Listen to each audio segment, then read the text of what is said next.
หุงข้าวเต็มหม้อเลยว่าจะกินเต็มที่พระประเจกเหาะมาพอดีมันออกมาในพระสูตรเลยมาปวดยืนดูกัน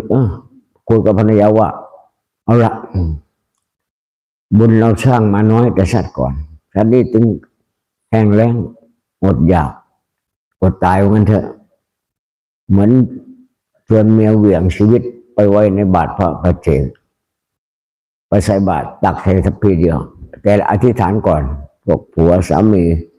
ก่อนจะว่าชาติหน้าอย่าให้จนอีกเลยนะเมียเป็นผู้ฉลาดถ้าบุญมันมีจริงขอใส่บาตรเสร็จแล้วนี่หมดหม้อให้อานิสงส์นี่เกิดเป็นข้าวเต็มหม้อเหมือนเดิมแบ่งเท่าไรก็ไม่แบ่งพระประเจกรู้โดยพุทธญาณพระประเจกภูมิธรรมเท่าพุทธเจ้าแต่ไม่มีสาวกก็เลยใส่เวียงก็ไปใส่เหมือนเวียงชีวิตไปใส่บาตรพระประเจกให้พรอย่างเดียวนะ